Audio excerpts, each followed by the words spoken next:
Hi, this is Turgash Sriram, political analyst. Iran Israel war ఇప్పుడు ప్రపంచాన్ని కుదిపేస్తున్న సమస్య. Iran ఎప్పుడైతే దాదాపు 180 పైన మిస్సైల్స్ని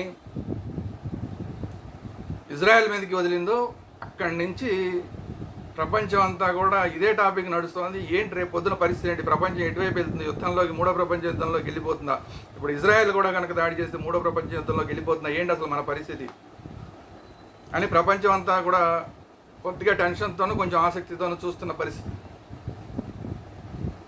ఇక లెబనాన్లో అయితే లెబనాన్లో ఉన్న లెబనాన్ పౌరులు సిరియా పౌరులు కూడా లెబనాన్ వదిలేసి వెళ్ళిపోతున్నారు. లెబనాన్లో సిరియా పౌరులు ఏంటంటే సిరియాలో అంతకుముందు చాలా భయంకరమైన గొడవలు జరిగి ఆ సిరియాలో ఉన్నవాళ్ళు సిరియాలో బతకలేక లెబనాన్లోకి వచ్చారు. ఇప్పుడు లెబనాన్లోకి వస్తే ఇప్పుడు వరుసపెట్టి లెబనాన్ మీద ఇజ్రాయెల్ దాడులు చేస్తుంది. ఇప్పుడు ఇరాన్ ఇజ్రాయెల్ మీద దాడి చేసిన తర్వాత కూడా లెబనాన్ మీద దాడుల్ని ఇజ్రాయెల్ కంటిన్యూ చేస్తుంది. ఇంకా ఇరాన్ మీద అటాక్ అనేది ఇంకా స్టార్ట్ చేయలేదు, కానీ లెబనాన్ మీద దాడుల్ని ఇంకా కంటిన్యూ చేస్తుంది. ఈరోజు కూడా లెబనాన్ మీద దాడులు జరిగినాయి. సో హిజ్బుల్లా శ్రేణులు ఎవరైతే ఉంటారో వాళ్ళ టార్గెట్గా మొత్తం లెబనాన్ మీద దాడులు జరుగుతున్నాయి. అది ఆ ఏరియా అంతా కూడా సిరియాకి లెబనాన్కి సరిహద్దు కాబట్టి మొత్తం అందరూ కూడా లెబనాన్లో ఆ ప్రాంతంలో ఉన్నవాళ్ళు లెబనాన్ పౌరులు అలాగే సిరియా పౌరులు కూడా సిరియాలో లోపలికి వెళ్ళిపోతున్నారు ఇంకా దూరంగా, ఈ యుద్ధ వాతావరణానికి దూరంగా. కానీ ఎంత దూరం వెళ్తారో తెలియదు, ఎందుకంటే రేపు పొద్దున యుద్ధం అంటూ పెద్ద స్థాయిలో జరిగితే సిరియా కూడా అందులో ఉంటుంది. ఆ టార్గెట్లో సిరియా కూడా ఉంటుంది, ఇజ్రాయెల్ టార్గెట్లో సిరియా కూడా ఉంటుంది. మరి వీళ్ళు ఎక్కడి దాకా పరిగెట్టగలరు చూడాలి. ఓ పక్కన ఆ పౌరులు పారిపోతున్నారు. మొన్న ఇరాన్ దాడి చేసినప్పుడు ఇజ్రాయెల్ పౌరులందరూ బంకర్లోకి వెళ్ళిపోయారు. ఇప్పుడు అమెరికానేమో డైరెక్ట్గా ఇంకా రాకపోయినా కూడా తన సైన్యానికి మాత్రం ఆర్డర్ ఇచ్చింది. ఎవరైతే ఇజ్రాయెల్లో ఉన్న వాళ్ళ సైనికులు ఎవరైతే ఉన్నారో వాళ్ళందరినీ కూడా ఇజ్రాయెల్కి సపోర్ట్ చేయమని చెప్పింది. ఇజ్రాయెల్కి ఏ సహకారం కావాలంటే ఆ సహకారం ఇవ్వమని చెప్పి ఇజ్రాయెల్లో ఉన్న అమెరికా సైనికులు, ఎందుకంటే ఇజ్రాయెల్ అనేక ప్రాంతాలని ఇజ్రాయెల్లో ఉన్న అనేక ప్రాంతాలను అమెరికా తన సైనిక స్థావరాలుగా వాడుకుంటూ ఉంటుంది. ఇక్కడి నుంచే ఈ ఇజ్రాయెల్ ప్రాంతం నుంచే అందరి మీద దాడులు చేస్తూ ఉంటుంది. ఎక్కడికైనా దాడులు చేయాలంటే, ఆ పశ్చిమాసియా ప్రాంతంలో దాడులు చేయాలంటే ఆ ఇజ్రాయెల్లో ఉన్న ఒక బేస్ నుంచే వీళ్ళందరూ మిగతా చోట్లకి టార్గెట్కి వెళ్తూ ఉంటుంది. దాన్నే మొన్న ఇరాన్ టార్గెట్ చేసింది ఏంటి అంటే, ఆ బేస్ ఏదైతే ఉంటుందో ఆ బేస్ అమెరికా బేస్ ఎక్కడైతే ఉందో ఆ బేస్లో మీద టార్గెట్ చేసి మిసైల్స్ వేయడం జరిగింది. అందులో కొన్ని అమెరికాకి సంబంధించిన విమానాలు, కొన్ని ఇజ్రాయెల్కి సంబంధించిన విమానాలు కూడా ధ్వంసం అయ్యాయని వార్తలు వస్తున్నాయి.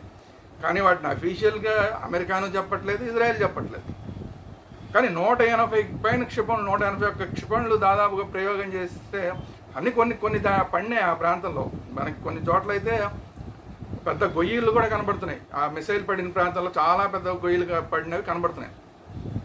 సరే, అవి ఓపెన్ ప్లేస్లో పడిన వాటిని చూపిస్తున్నారు, నిజంగా డ్యామేజ్ జరిగిన ప్రాంతాలను చూపించట్లేదు. అసలు అలాగా ఈ బేస్లు ఏవైతే ఉన్నాయో ఎయిర్ ఫోర్స్ బేస్లు కానీ ఆర్మీ బేస్లు కానీ వీళ్ళలాంటి వాటిని అసలు చూపించే అవకాశం లేదు. ఆ నష్టాన్ని ప్రజలకు చూపించే అవకాశం లేదు. సో ఆ నష్టం ఎంత జరిగిందనే తెలియట్లా. పౌరుల పరంగా కూడా కొద్దిమంది ఒక 40 మంది అంతమంది చనిపోయారని చెప్తున్నారు తప్ప ఇంకా అంతకుమించి చెప్పట్లేదు. కానీ అంతకన్నా ఎక్కువే జరిగి ఉండొచ్చు డ్యామేజ్, ఎందుకంటే కొన్ని మిసైల్స్ పడినాయి ఖచ్చితంగా. జెరూసలేం ఏరియాలో పడినాయి, టెల్ అవీవ్ ప్రాంతంలో పడినాయి, కాబట్టి ఎంతో కొంత ప్రాణ నష్టం జరగకుండా ఉండదు. కానీ అవి బయటికి చెప్పట్లేదు, చాలా తగ్గించి చెప్తారు. అప్పుడే ఎవరైనా తగ్గించి చెప్తారు, వీళ్ళు కూడా తగ్గించే చెప్తున్నారు.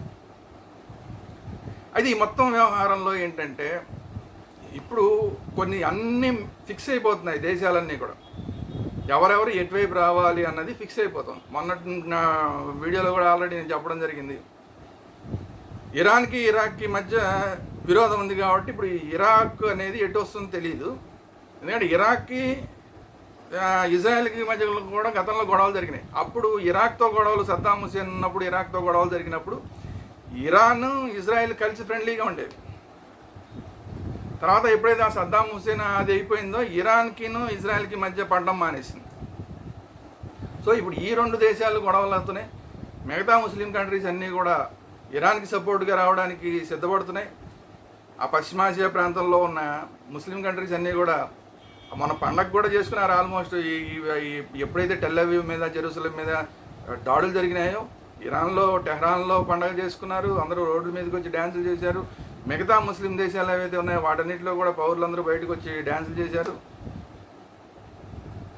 ఇరాన్ చీఫ్ మత పెద్ద ఆయతుల్లా ఖొమైనీ, అక్కడ ప్రధానమంత్రి ఎవడు ఉంటాడనేది పెద్ద ఇష్యూ కాదు. ఆయతుల్లా ఖొమైనీ ఏం మాట చెప్తే అదే నడుస్తుంటుంది. ఆయన క్లిస్టల్ క్లియర్ చెప్పడం జరిగింది, అసలు ఇజ్రాయెల్కి సంబంధించిన నాయకుల శరీరాలు కుళ్ళిపోబోతున్నాయని చెప్పాడు. అంటే నెతన్యాహుతో సహా మిగతా వాళ్ళందరినీ చంపేస్తాం, వాళ్ళ శరీరాలన్నీ కుళ్ళిపోతాయి అని చెప్పాడు. At the same time Israel కూడా చెప్పింది ఇరాన్ ప్రధానమంత్రిని మేము చంపేస్తామని చెప్పి. సో ఈ వాతావరణంతో నడుస్తుంది. ఎట్ ది సేమ్ ఇప్పుడు ఈ సిరియా లెబనాన్ కూడా ఆటోమేటిక్ దీంట్లోకి వస్తాయి. ఈ ముస్లిం కంట్రీస్తో పాటు వాళ్ళు కూడా వాళ్ళకి బార్డర్ ఇష్యూస్ ఉన్నాయి కాబట్టి వాళ్ళు కూడా ఆల్రెడీ యుద్ధంలో ఉన్నట్టే లెక్క వాళ్ళు కూడా దీనికి సపోర్ట్గా వస్తారు. ఇప్పుడు అమెరికా సపోర్ట్ చేసే వాళ్ళు ఇంగ్లాండ్ కానీ ఆస్ట్రేలియా కానీ ఇలాంటివన్నీ కూడా, ఈజిప్ట్ కానీ లేదంటే మిగతా చాలా కంట్రీస్ ఉన్నాయి, అవన్నీ కూడా ఇప్పుడు ఇజ్రాయెల్కి సపోర్ట్గా వచ్చే అవకాశం ఉంది. రష్యా కానీ రష్యా ఫ్రెండ్లీ దేశాలు ఏవైతే ఉన్నాయో అవన్నీ కూడా ఇప్పుడు ఇరాన్కి అనుకూలంగా చాలా వరకు వచ్చే అవకాశం ఉంది. ఇండియా లాంటి దేశాలు తటస్థంగా ఉండే అవకాశం ఉంది. సరే, ఇవన్నీ జరుగుతుంటే ఇవన్నీ తర్వాత జరిగే పరిణామాలు. కానీ మొన్న ఇరాన్ ఈ ఇజ్రాయెల్ మీద దాడి జరిగినప్పుడు అసలు ఇజ్రాయెల్ యొక్క యుద్ధంలో వాళ్ళ కెపాసిటీ ఏంటి అనేది ప్రపంచానికి మళ్ళీ ఒకసారి తెలిసింది. 181 క్షిపణులు ఒకేసారి వదిలితే అందులో ఈ భూభాగం మీద పడినవి చాలా తక్కువ. నిజంగా 180 పడిపోతే కనుక అసలు చాలా పెద్ద డ్యామేజ్ జరిగిపోయింది, కొన్ని వేల మంది చనిపోయేవాళ్ళు. కానీ అలా జరగలేదు, మనకి క్లియర్గా కనిపిస్తుంది. అలా క్షిపణులన్నీ గాలిలో వస్తున్నాయి, టప్ప చుక్కల్లాగా మనకు కనపడతాయి, మాయమైపోతున్నాయి. చిన్న వెలుతురులాగా వచ్చి మాయమైపోతుంది. అంటే ఏంటి, ఆ వెలుతురులాగా వచ్చి మాయమైపోతున్నాయి అంటే అక్కడ బ్లాస్ట్ చేసేసింది ఇజ్రాయెల్ యొక్క ఏదైతే యాంటీ మిసైల్ వ్యవస్థ ఉందో అది వస్తున్న వాడన్నింటినీ గాలిలోనే పేల్చేశారు. మనం క్లియర్గా టీవీలో చూస్తే కనబడుతుంది. అలా ఒక 10-20 అలా వస్తూ ఉంటాయి చుక్కల్లాగా.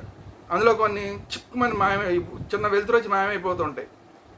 అంటే ఆ వెలుతురు వచ్చి మాయమైపోయి వాటన్నిటిని కూడా ఇజ్రాయెల్ పేల్చేసింది గాలిలో ఉండగానే.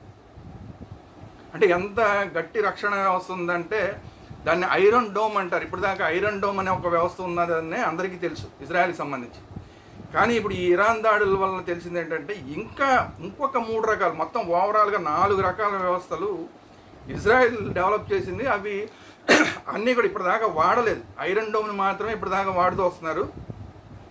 ఐరన్ డోమ్ మాత్రమే కాకుండా మిగతా 3 వ్యవస్థలని వీళ్ళు యాక్టివ్ చేశారు, అవి కూడా ఉన్నాయి. అవి ఏంటయ్యా అంటే, ఈ ఐరన్ డోమ్ అనే వ్యవస్థ ఏమో దగ్గరలో ఉన్న అంటే షార్ట్ టర్మ్ మిసైల్స్ ఏవైతే ఉంటాయో, చుట్టుపక్కల బార్డర్స్ నుంచి వచ్చే మిసైల్స్ ఏవి ఉంటాయో వాటిని ఎదుర్కోవడానికి ఐరన్ డోమ్ వ్యవస్థ ఉపయోగపడింది.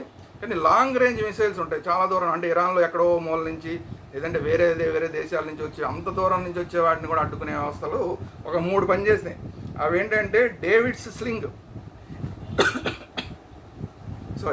ఈ డేవిడ్ స్లింగ్ అనే వ్యవస్థ, యారో 2 అలాగే యారో 3 ఈ 3 వ్యవస్థలు ఏది ఐరన్ డోమ్కి తోడుగా ఈ డేవిడ్ స్లింగ్ అనే వ్యవస్థ, యారో 2 యారో 3 అనే వ్యవస్థలు పనిచేసినాయి. లాంగ్ రేంజ్ మిసైల్స్ ఏమో డేవిడ్ స్లింగ్, యారో 2 యారో 3 వ్యవస్థలు అడ్డుకున్నాయి. షార్ట్ రేంజ్ మిసైల్స్ ఏమో ఈ ఐరన్ డోమ్ వ్యవస్థ అనేది అడ్డుకుందనేది చాలా క్లియర్గా కనబడుతుంది. వీటి పరిస్థితి ఎంత కెపాసిటీ ఉందంటే, మొన్న వీళ్ళు ఇరాన్ వాళ్ళు దీని మీద ప్రయోగించి 181 క్షిపణులు ప్రయోగించారు. అదే చాలా ఎక్కువ అనుకుంటే 10,000 క్షిపణులు ఒకేసారి ఇజ్రాయెల్ మీద ప్రయోగించినా కూడా అడ్డుకోగలిగిన వ్యవస్థ ఈ iron dome, David sling, arrow 2 arrow 3కి ఉందంట. ఒకేసారి 10,000 వచ్చిన 180 కాదు, 10,000 ఒకేసారి వదిలినా కూడా తట్టుకోగలిగిన కెపాసిటీ, వాటిని గాల్లోనే పేల్చేసే కెపాసిటీ ఇజ్రాయెల్ సొంతం అంట. అంటే ఇప్పుడు యాక్చువల్గా దీన్ని చూస్తే అసలు మనం ఎక్కడ ఉన్నాం అనేది, భారతదేశం పరిస్థితి ఏంటనేది ఒకసారి మనం ఆలోచించుకోవాలి. ఇలాంటి వ్యవస్థను చాలా తొందరగా మనం కూడా డెవలప్ చేసుకోకపోతే కనుక, నిజంగా 3వ ప్రపంచ యుద్ధం వస్తే కనుక ఏదో టైంలో మనం కూడా ఒక నిర్ణయం తీసుకోవాల్సి వస్తే మనకి ఇలాంటి వ్యవస్థలు లేకపోతే చాలా ఇబ్బంది అయిపోతుంది. సో ఇలాంటి ఇజ్రాయేలీ వ్యవస్థని ఇమీడియట్గా మనం అడాప్ట్ చేసుకోవాల్సిన అవసరం చాలా క్లియర్గా కనబడుతుంది. సో ఈ సందర్భంలో అసలు ఇజ్రాయెల్కి ఇరాన్కి మధ్యన నిజంగా ఇజ్రాయెల్ ఇంకా అటాక్ చేయలేదు ఇరాన్ మీద. ఇరాన్ అటాక్ చేసేసింది. ఇరాన్ అటాక్ చేసిన తర్వాత ఇప్పుడు చెప్తున్నది ఏంటంటే, ఒకవేళ ఇజ్రాయెల్ కనుక మా మీద మళ్ళీ ప్రతీకార దాడులు చేస్తే చాలా ఘోరమైన పరిస్థితులు ఉంటాయి. ఒకవేళ ఇజ్రాయెల్ ఇంకా ప్రతీకార దాడులు మా మీద చేయకుండా ఇక్కడితో ఆపేస్తే మా వైపు నుంచి ఇంకా ఇజ్రాయెల్ మీద దాడులు చేయమని చెప్పారు. కానీ ఇజ్రాయెల్ ముందే చెప్పింది దీనికి మీరు మూల్యాన్ని చెల్లించుకోవాల్సిందే అని చెప్పింది. మరి ఏం జరుగుతుందనే చూడాలి. ఒకవేళ నిజంగా కనుక ఇజ్రాయెల్ కనుక దాడి చేస్తే ఇరాన్ మీద, ఇరాన్కి ఇరాక్కి మధ్య అసలు ఏ ఏ వ్యవస్థల్లో ఎవరి కెపాసిటీ ఎంత, ఎవరి బలం ఎంత, యుద్ధం సంబంధించిన వ్యవస్థల్లో ఎవరి బలం ఎంత అనేది ఒకసారి చూద్దాం. ఇందులో ఒకటి మిలిటరీ బడ్జెట్ని చూస్తే ఇజ్రాయెల్ మిలిటరీ బడ్జెట్ $19.2 మిలియన్ ఉంది. కానీ ఇరాన్ మిలిటరీ బడ్జెట్ $7.4 మిలియన్ మాత్రమే ఉంది. ఆర్మీ జవాన్ల విషయానికి వస్తే ఆర్మీ జవాన్లు ఇజ్రాయెల్కి 1,69,000 మంది ఉంటే ఇరాన్కి మాత్రం 6 లక్షల మంది ఉన్నారు. 6 లక్షల మంది ఆర్మీ జవాన్లు ఉన్నారు. తర్వాత యుద్ధ ట్యాంకుల విషయం తీసుకొస్తే ఇజ్రాయెల్కి 400 మాత్రమే యుద్ధ ట్యాంకులు ఉన్నాయి.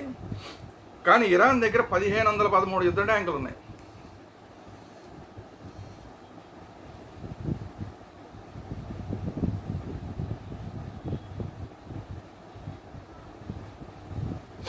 సో అది పరిస్థితి. తర్వాత న్యూక్లియర్ బాంబులు, ఇది చాలా ఇంపార్టెంట్. న్యూక్లియర్ బాంబులు 90+ ఉన్నాయని చెప్తున్నారు ఇజ్రాయెల్ దగ్గర. తర్వాత ఇరాన్ దగ్గర ఎన్ని ఉన్నాయంటే అక్కడ బయటికి చెప్పట్లే. ఇరాన్ తను చాలా ప్రయోగాలు చేసింది, కానీ ఈ న్యూక్లియర్కి సంబంధించి అణుబాంబులకు సంబంధించి ప్రయోగాలు చేసింది, కానీ ఎన్ని ఉన్నాయి అనేది ఇప్పటికీ ప్రపంచానికి తెలియదు. ఇజ్రాయెల్ దగ్గర మాత్రం 90 ఉన్నాయని చెప్తున్నారు, కానీ 90 కాదు, చాలా ఎక్కువ ఉంటాయి, వందల సంఖ్యలో ఉంటాయి అనేది ఒక అంచనా, మిలిటరీ నిపుణుల అంచనా. తర్వాత ఫైటింగ్ వెహికల్స్ దగ్గరికి వచ్చేసరికి ఇజ్రాయెల్ దగ్గర 790 ఫైటింగ్ వెహికల్స్ ఉన్నాయి, అంటే నేల మించి ఫైట్ చేసే వెహికల్స్. అలాగే ఇది ఇరాన్ దగ్గరికి వచ్చేసరికి 1250 ఉన్నాయి, ఇరాన్ దగ్గర ఎక్కువ ఉన్నాయి. ఆర్టిల్లరీ దగ్గరికి వచ్చేసరికి 530 మాత్రమే ఇజ్రాయెల్ దగ్గర ఉన్నాయి. 6,798 ఆర్టిల్లరీ వెహికల్స్ ఇరాన్ దగ్గర ఉన్నాయి. హెలికాప్టర్ల విషయంలో ఇద్దరిలో సమానంగా ఉన్నారు. హెలికాప్టర్లు ఇజ్రాయెల్ దగ్గర 46 హెలికాప్టర్లు ఉంటే ఇరాన్ దగ్గర 50 హెలికాప్టర్లు ఉన్నాయి. అలాగే భూతల మిసైల్ యూనిట్లు, భూతలం మీద వెళ్ళే భూతలం మీద ప్రయోగించే మిసైల్ యూనిట్లు ఎన్ని ఉన్నాయంటే ఇజ్రాయెల్ దగ్గర 64 ఉంటే ఇరాన్ దగ్గర 410 ఉన్నాయి. At same time combat jets, అంటే ఈ ఏవైతే అణు యుద్ధానికి సంబంధించిన మిసైల్స్ని మోసుకెళ్ళగలిగిన జెట్స్ ఎవరి దగ్గర ఉన్నాయంటే ఇది చాలా ఇంపార్టెంట్. ఇది ఇజ్రాయెల్ దగ్గర 340 ఇలాంటి జెట్ ఫైటర్స్ ఉన్నాయి. ఇరాన్ దగ్గర 288 ఉన్నాయి. సబ్మెరీన్స్, ఇది కూడా సముద్రంలో నుంచి అటాక్ చేయాలంటే అణువార్ హెడ్స్ని తీసుకెళ్ళగలిగిన సబ్మెరీన్స్ 5 ఇజ్రాయెల్ దగ్గర ఉంటే కేవలం 1 మాత్రమే ఇరాన్ దగ్గర ఉంది. యుద్ధ ఓడలు అంటే షిప్స్, వార్ షిప్స్ ఇజ్రాయెల్ దగ్గర 51 ఉంటే ఇరాన్ దగ్గర 70 ఉన్నాయి. శాటిలైట్స్, ఈ శాటిలైట్స్ అనేది చాలా ఇంపార్టెంట్, ఎందుకంటే శాటిలైట్ల ద్వారానే ఇప్పుడు ఏ యుద్ధం అయినా సరే ఎక్కడున్నారు, ఎవరెక్కడున్నారు అని కనిపెట్టి అక్కడ టార్గెట్ చేసి కొట్టాలంటే శాటిలైట్లు, ఉపగ్రహాలు చాలా ఇంపార్టెంట్. ఇలా యుద్ధానికి ఉపయోగపడే ఉపగ్రహాలు ఎన్ని ఉన్నాయి వీళ్ళ దగ్గర అంటే 8 ఉపగ్రహాలు ఇజ్రాయెల్ దగ్గర ఉంటే కేవలం 2 మాత్రమే ఇరాన్ దగ్గర ఉన్నాయి ఉపగ్రహాలు, శాటిలైట్స్. సో ఇది పరిస్థితి. ఈ మొత్తం పరిస్థితి చూస్తే ఇరాన్ భూతలం మీద దాడులు చేయాలంటే ఇరాన్ యొక్క కెపాసిటీ బాగా ఎక్కువగా ఉన్నట్టు కనబడుతుంది. కానీ ఎయిర్ నుంచి అటాక్ చేయాలంటే కనుక ఈ ఇజ్రాయెల్ యొక్క కెపాసిటీ కొంచెం ఎక్కువగా ఉన్నట్టు కనబడుతుంది. సో ఈ రెండింటి మధ్య ఈ బ్యాలెన్స్, కొన్నిట్లో వీళ్ళు ఎక్కువ ఉన్నారు, కొన్నిట్లో వీళ్ళు ఎక్కువ ఉన్నారు. సో ఇది పరిస్థితి. ఈ పరిస్థితి నుంచి ఇప్పుడు ఎవరు రేపొద్దున యుద్ధంలోకి దిగితే ఎవరి పరిస్థితి ఎలా ఉంటుంది అనేది రాబోయే రోజుల్లో మనం చూడాలి. అమెరికా ఇటువైపు వస్తే అమెరికా ఏమేమి వీళ్ళకి సప్లై చేస్తుంది, లేదా అమెరికానే డైరెక్ట్గా వస్తుందా, రష్యా ఇటు నుంచి వస్తే రష్యా ఏమేమి సప్లై చేస్తుంది, లేదా రష్యానే డైరెక్ట్గా వస్తుందా, ఇవన్నీ రాబోయే రోజుల్లో చూద్దాం. ప్రస్తుతానికి ఈ యుద్ధ వాతావరణం వల్ల మొత్తం ప్రపంచ దేశాలన్నీ కూడా టెన్షన్లో ఉన్నాయి. అలాగే ఇప్పుడు షేర్ మార్కెట్లన్నీ కూడా పడిపోతున్నాయి. ఈరోజు ఇండియాలో కూడా షేర్ మార్కెట్ పడిపోయింది. ఇలాంటి రోజులు ఇంకా రాబోయే రోజుల్లో అంటే ఇంకా టెన్షన్లు పెరిగిపోయి అవుతాయి. ప్రపంచవ్యాప్తంగా కూడా టెన్షన్లు పెరిగిపోయే పరిస్థితి ఉంది. ఇది ఇవాల్టి ఈ వీడియో. ఈ వీడియో కనుక మీకు నచ్చినట్లయితే ఇమీడియట్గా ఒక లైక్ చేయండి. అలాగే మీ అభిప్రాయాలు కామెంట్స్ రూపంలో తెలియజేయండి. అలాగే మన ఛానల్ని సబ్స్క్రైబ్ చేయండి.